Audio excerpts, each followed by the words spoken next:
Hello friends, எல்லோரும் எப்படி இருக்கீங்க? இன்றைக்கி வந்துட்டு கார்த்திகை தீப நாள்.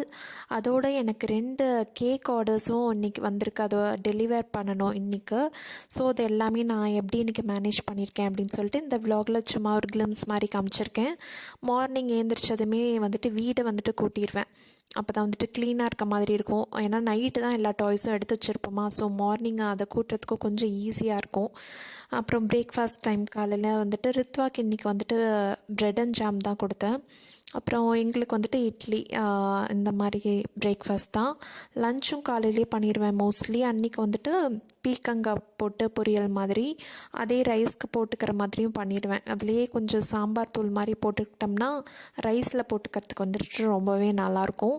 ஸோ காய் சேர்த்த மாதிரியும் இருக்கும். ஏன்னா இன்றைக்கி எனக்கு கொஞ்சம் ஒர்க்ஸ் அதிகங்கிறதுனால இந்த மாதிரி சிம்பிளான பிரேக்ஃபாஸ்ட் அண்ட் லன்ச் நான் பண்ணிக்கிட்டேன். என்னென்னா சைடில் வந்துட்டு இட்லி ஊற்றி ஆஃப் பண்ணிட்டேன். அண்ட் இந்த பீக்கங்காய்க்கு வந்து தாளித்து விடுறேன்.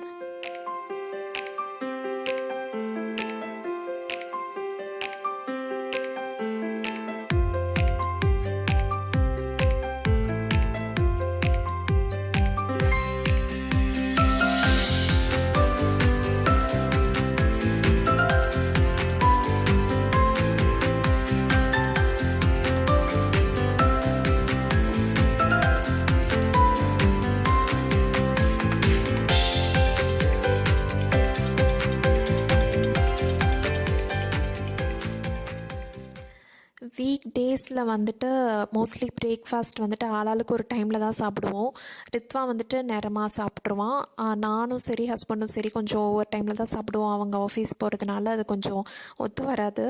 அப்புறம் மோஸ்ட்லி டின்னர் இல்லாட்டி வந்துட்டு வீக்கெண்ட்ஸில் தான் வந்துட்டு எல்லோரும் சேர்ந்து சாப்பிட்ற மாதிரி இருக்கும். இப்படி தான். உங்களுக்கு நீங்கள் எப்படி சாப்பிடுவீங்க அப்படின்னு சொல்லிட்டு சொல்லுங்கள். அப்புறம் வந்துட்டு அன்றைக்கி கேக் ஆர்டர்ஸ் என்னென்னா, ஒரு 1/2 kg சாக்கோ ட்ரஃப்லும் ஒரு 1/2 kg வந்துட்டு பைனாப்பிள் டீ கேக்கும் தான் அன்றைக்கி ஆர்டர். ஸோ நான் அந்த டீ கேக்கு தான் பண்ணிக்கிட்டு இருக்கேன்.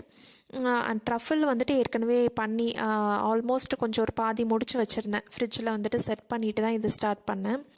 இது ஃபஸ்ட்டு லேயர் வந்துட்டு பண்ணி ஃப்ரிட்ஜில் செட் பண்ணியிருந்தேன். அது நல்லா செட் ஆன பிறகு அப்புறமேட்டு செகண்ட் லேயர் இப்போ கொடுத்துட்ருக்கேன்.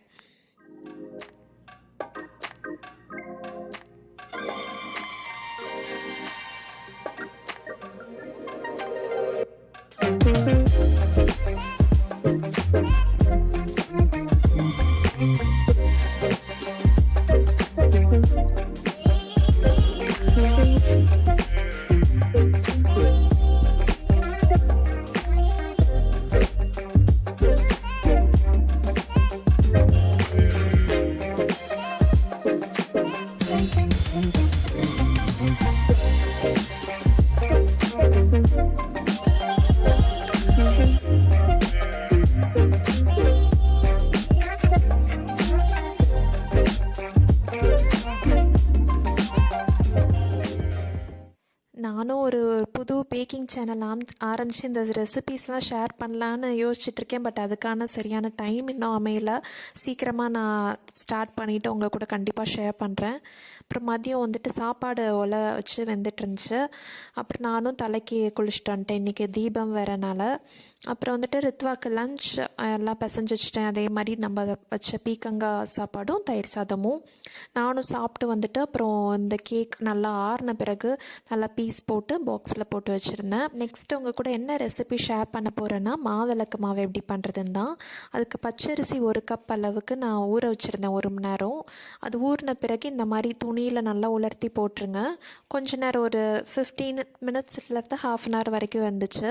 ரித்வாவும் பார்த்திங்கன்னா எனக்கு ஹெல்ப் பண்ணார்.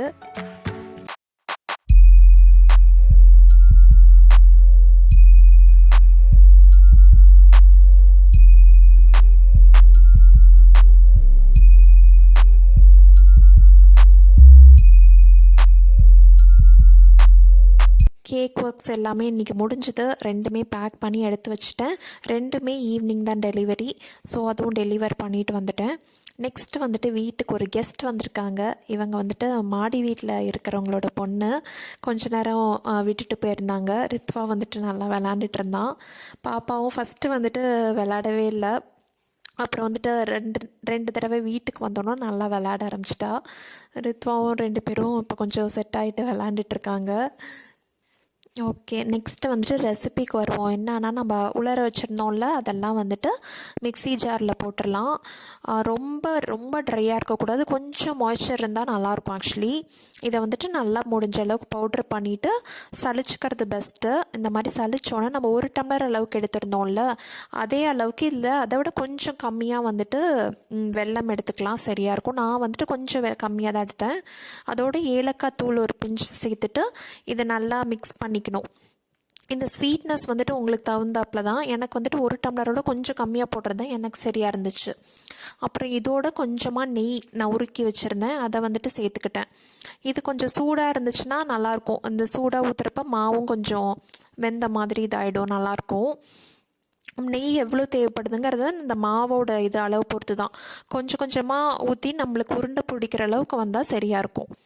இந்த மாதிரி நான் 2 உருண்டை பிடிச்சி வச்சுட்டேன்.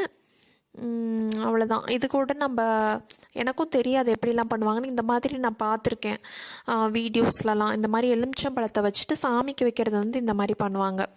எலுமிச்சம்பழத்தை வச்சு நடுவில் இந்த மாதிரி அழுத்தினோம்னா அழகாக ஒரு ஹோல் விழும். அதில் வந்துட்டு கொஞ்சமாக நெய் ஊற்றி நம்ம வந்துட்டு விளக்கு பொருத்துவாங்க திரி வச்சு.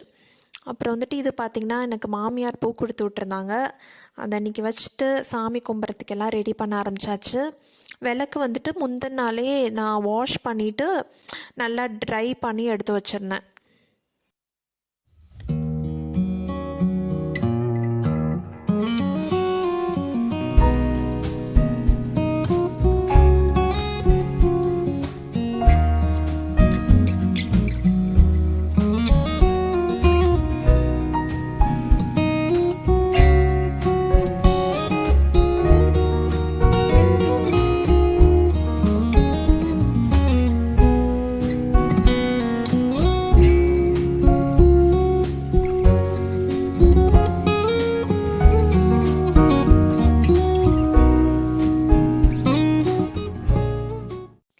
சாமி கும்பிட்டு நாங்கள் அப்புறமேட்டு தான் வந்துட்டு வெளியே எல்லாமே தீபம் வைக்க ஆரம்பித்தோம்.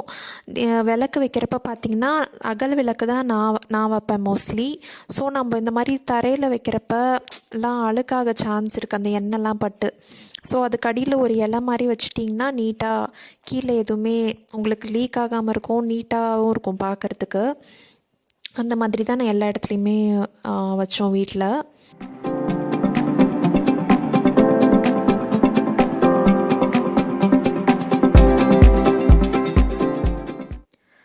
அப்புறம் எல்லோரும் சேர்ந்து உட்காந்து சாப்பிட ஆரம்பித்தாச்சு. டின்னர் கடகடன் தக்காளி சட்னி மட்டும் பண்ணேன், இட்லி வச்சு தக்காளி சட்னி, வேறு எதுவும் பண்ணல.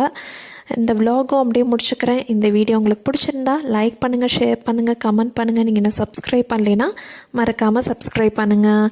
நான் ஆர்த்தி மறுபடியும் உங்களை வேறு இன்ட்ரெஸ்டிங்கான வீடியோவில் சந்திக்கிற வரைக்கும் பாய்.